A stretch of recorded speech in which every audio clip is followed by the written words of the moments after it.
Hello, and welcome to another episode of Coffee and Critters. Welcome, everyone. Thank you for joining us. We got a lot to cover today, so let's get started. Let me put my coffee cup down. This first one comes to us from my good buddy Bob the Butcher. I call him Bob the Butcher because he is a butcher by profession. We got a lovely coyote pelt here that about 10 years ago Bob had done himself. He did the alum tanning method, which is a great method for getting these hides to last a very long time. This fur is a little dirty, so we're going to take some spray-on shampoo and try to get it as nice and clean as we can. We'll brush it out, get it feeling nice and soft and new again. So thank you, Bob, for that. Now I got some skulls. So here is the first one that we got here. This one was donated to the shop by an old schoolmate of mine, John. He was nice enough to give it to us to work on. You can see the antlers were a little bleached in the sun, but that's all right. And part of the nose is missing. I would assume that was probably a coyote kill. That's usually about how they do that. Most of the cleaning is done on this. I just need to get a few last little morsels out of the nasal cavity. But then once that's all done, we'll be ready to move on to the next thing, which is painting it. Now, I have two other skulls to show you.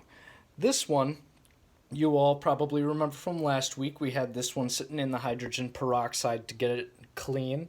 This one was the sun-bleached one donated by Troy Wagner. You can see all the mice had a heyday on both of the sets of antlers here. Hey, mice need to eat too, right? But we're going to get this one all painted up and looking nice too. This one, right next to it, this beautiful 12-pointer, yes 12, count them 1, 2, 3, 4, 5, 6, 7, 8, 9, 10, 11, 12, was found by my good buddy Jordan. Obviously, you'd be really excited to find something like that, but at the same time, it's gotta be really sad too. You'd love to find these antlers just by themselves, but unfortunately this time he found the head with it, so the poor animal didn't make it, probably was getting too old to make it through another winter or whatever. But that's the life cycle, man. That's what happens. Some die, some make it, some don't. This one still stinks a little bit. I don't know, Jordan, where you found this one, if you found it sitting in the middle of a manure pit or something like that, but this thing absolutely still stinks like death.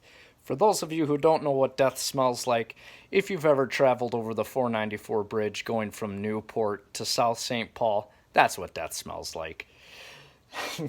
I'm sure the rendering plant and the Mississippi River, as dirty as it is, probably doesn't help at all. But that's what death smells like. But then, of course, when you're boiling this bad puppy and you're cleaning it all out, you get a whiff, you're just about ready to lose your lunch or dinner. Jordan was also nice enough to find both of these sheds for us. We're going to do a antler mount for them. And to do that, we're going to take the Mountain Mike's head plaque piece here. We're going to make sure these antlers fit on it nice and tight. And then what I'm going to do is I'm going to take some plaster of Paris, turn it into a mold, and we're just going to cover the entire thing, making sure not to get any on the antlers. And we're going to make a nice little face-like mount on here. We'll sand it clean, get it nice and smooth, and then I'll attach some material onto it. Hopefully I can find a nice red material. I'm hoping something like this coffee cup color, just to cover it. And then I'm hoping what I can do is I can find some gold thread or some gold material and put it in between so it transitions from red to a light band of gold up to the antler itself. Get it kind of a rustic looking antler mount. So we'll see how that works though. I know I went to Fleet Farm and I was looking at some of the antler mounts that they sell and Cabela's and all over the internet, and it's like, here, this is easy and cheap and it's all ready to go. But they don't look that great, so I'm going to make my own out of the plaster of Paris. A lot of people recommend you do that too. That way you get an authentic piece. A couple other things. I would like to give a shout out to Aaron in enforcement with the DNR. He was nice enough to give me a sight tag for a little gray squirrel that is actually sitting in the freezer right now.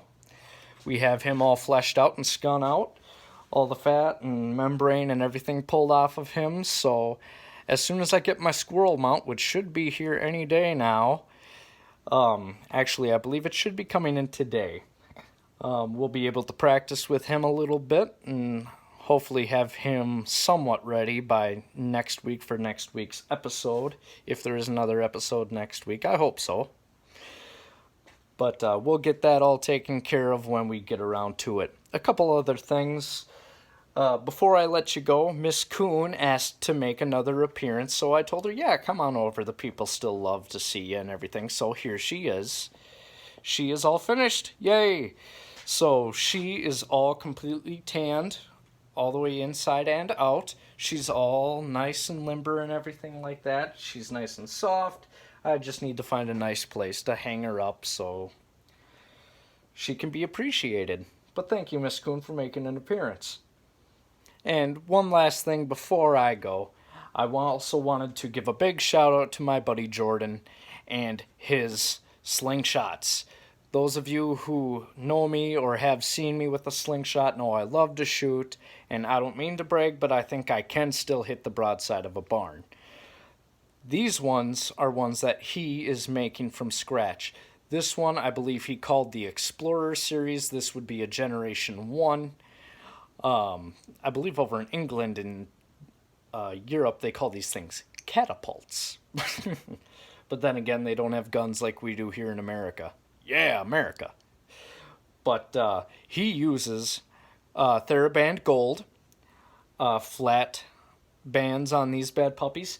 These things are fast, accurate, and mean.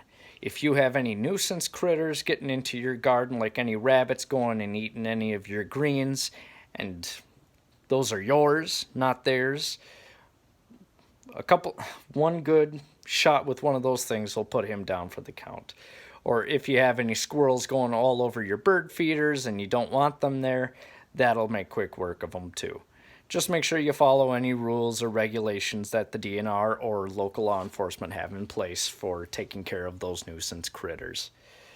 I think that is about all we have for today. Oh, I wanted to also tell you, when we're going to be painting these 3 skulls, I did a bit of research, and I'm going to be trying something new today, so I'm going to show you exactly how we're going to paint those. These 2 products here, this one is actually a hair developer. This is volume 40. So we're going to mix that about 50-50 with this Clairol basic white. We're going to turn that into a paste, and then we're going to attach it to the bones and the teeth of all 3 of these skulls here, taking extra precautions to make sure we don't get any on the antlers themselves. We'll let them sit for about 12 hours or so, give them a good rinse, and if need be, apply a second or even third layer just to make sure any dark spots on the skulls are completely covered up. We'll get these skulls looking nice and milky white and sent back to their rightful owners. So that's what's going on in the shop today.